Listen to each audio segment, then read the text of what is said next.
Assalamualaikum warahmatullahi wabarakatuh. Selamat pagi. Yang terhormat Bapak Muhammad Iksan Ramadhani selaku dosen mata kuliah materi pembelajaran IPS dan teman-teman yang berbahagia sekalian. Di sini saya Ramadhanti Arini dari kelompok 4 ingin menjelaskan tentang pengertian IPS. Pengertian IPS merupakan nama mata pelajaran tingkat sekolah atau nama program studi di perguruan tinggi yang identik dengan istilah social studies dalam kurikulum persekolahan negara lain, khususnya di negara barat seperti Australia dan Amerika Serikat. Pengertian IPS di tingkat persekolahan itu sendiri mempunyai perbedaan makna khususnya antara IPS di sekolah dasar dalam kurung SD dengan IPS untuk sekolah menengah pertama dalam kurung SMP dan IPS untuk sekolah menengah atas adalah SMA. B. Tujuan dan karakteristik pelajaran IPS. Tujuan pendidikan IPS dikembangkan atas dasar pemikiran bahwa pendidikan IPS merupakan suatu disiplin ilmu. Oleh karena itu, pendidikan IPS harus mengacu pada tujuan pendidikan nasional. Dengan demikian, tujuan pendidikan IPS adalah mengembangkan kemampuan peserta didik dalam menguasai disiplin ilmu-ilmu sosial untuk mencapai tujuan pendidikan yang lebih tinggi. Ada 3 kajian utama berkenaan dengan definisi tujuan pembelajaran IPS di SD, yaitu 1. Pengembangan kemampuan berpikir siswa, 2. Pengembangan nilai dan etika sosial, 3. Pengembangan tanggung jawab dan partisipasi sosial. Dan ada pula prinsip-prinsip pembelajaran IPS sebagai berikut. 1.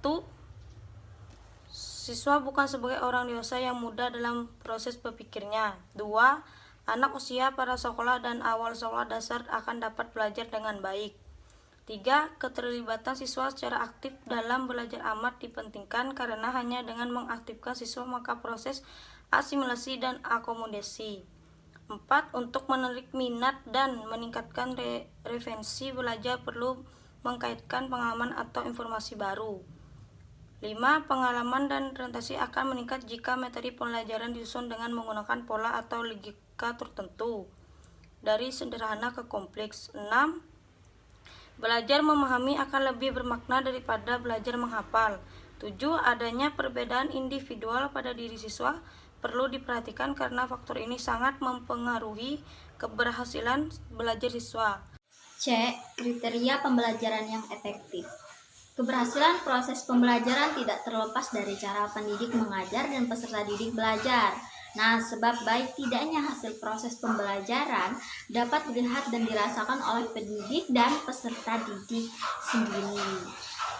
Untuk kegiatan proses pembelajaran yang efektif dan memperoleh hasil yang memuaskan, pendidik dan peserta didik perlu menggunakan cara-cara belajar yang efektif pula. Nah, sebenarnya banyak cara yang dapat ditempuh untuk memperoleh keefektifan dan dalam proses pembelajarannya, itu mulai dari memberikan informasi dan penjelasan, terus memberikan tugas, praktek di laboratorium, sampai dengan praktek di lapangan. Nah, namun apakah semua kegiatan itu efektif oleh peserta didik dan memperoleh hasil yang memuaskan tanpa mengatur pembelajaran yang baik? Oleh Rukmana tahun 2006. Terus perilaku belajar sebagai proses psikologi individu dalam interaksinya dengan lingkungan secara alami, sedangkan pakar pendidikan melihat perilaku belajar sebagai proses psikologi dan pedagogis yang ditandai dengan adanya interaksi individu dengan lingkungan belajar yang sengaja diciptakan. Terus yang D, ada hakikat pembelajaran. Pembelajaran pada hakikatnya merupakan suatu proses komunikasi transaksional yang bersifat timbal balik, baik antara guru dan siswa maupun antara siswa dan siswa. Untuk mencapai tujuan yang telah ditetapkan, komunikasi transaksional adalah bentuk komunikasi yang dapat diterima, dipahami dan disepakati oleh pihak-pihak yang terkait dalam pembelajaran.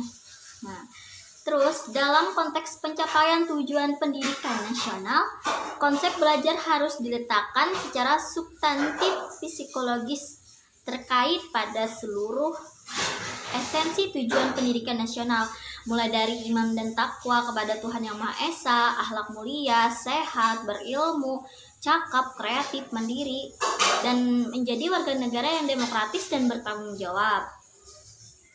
Terus pendidikan merupakan proses yang berdimensi luas, yaitu dari sisi peserta didik sebagai pelaku yang belajar, dan dari sisi pendidik atau guru sebagai pelaku yang mengajar atau membelajarkan. Hubungan pendidik dan peserta didik adalah hubungan fungsional. Dalam arti pelaku pendidik dan pelaku terdidik dari segi tujuan yang akan dicapai, baik pendidik maupun peserta didik memiliki tujuan tersendiri. Meskipun demikian, tujuan pendidik dan tujuan peserta didik dapat dipersatukan dengan tujuan instruksional, yaitu dari Wahyudi tahun 2007. Sumber pembelajaran IPS. 1. Media sebagai sumber pembelajaran. Media sebagai sumber pembelajaran erat kaitannya dengan peran guru sebagai mediator dan fasiator.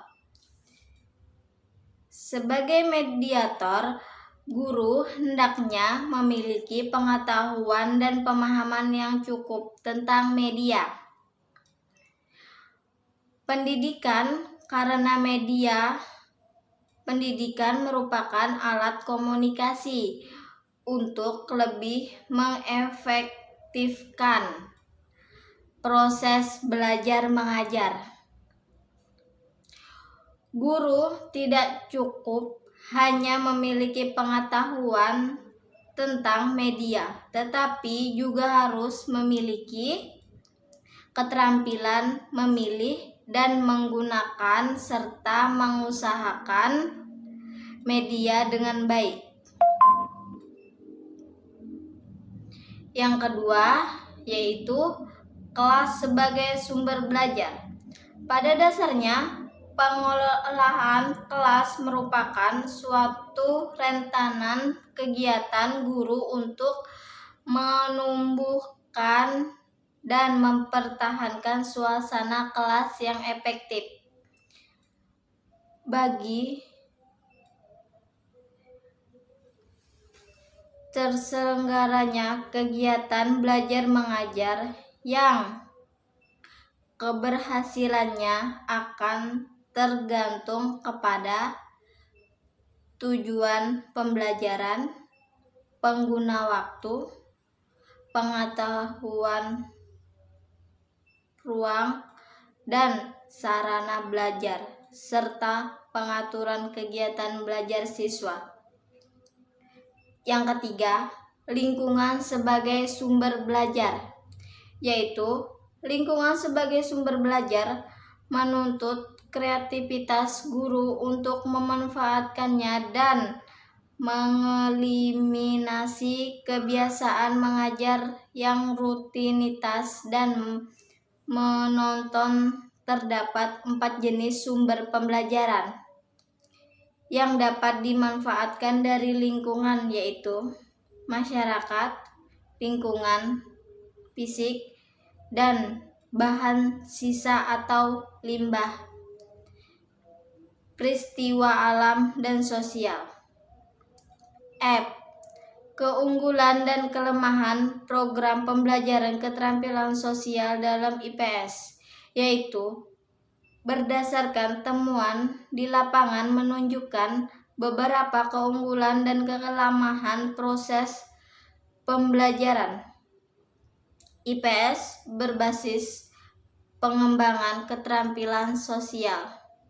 Keunggulan tersebut dapat dilihat dari sisi guru, siswa, dan proses pembelajaran. Dari segi guru, 1. Lebih termotivasi untuk melakukan inovasi dengan tujuan meningkatkan kualitas pembelajaran baik dari aspek media, metode, maupun evaluasi. Yang kedua, sumber pembelajaran lebih beragam. Guru harus lebih kreatif mencari sumber belajar. Yang ketiga, karena pembelajaran lebih berpusat pada siswa, maka kerja guru bergeser ke fasilitator, mediator, dan katalisator. Yang keempat, guru dapat menggunakan sumber 13 belajar di sekitar siswa ataupun lingkungan sehingga pembelajaran dan kontekstual menggunakan sumber belajar. Yang kelima, guru dapat menilai keberhasilan siswa setiap saat dalam proses pembelajaran.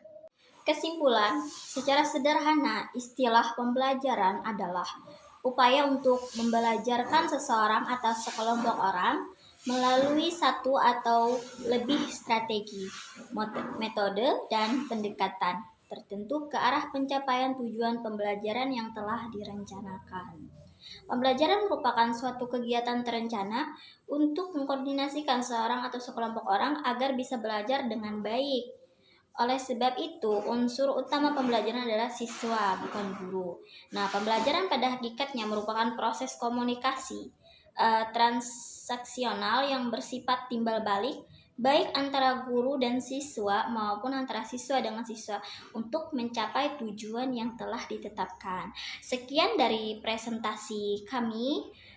Salah hilap mohon maaf. Wabillahi taufiq wal hidayah. Wassalamualaikum warahmatullahi wabarakatuh. Selamat dan terima kasih.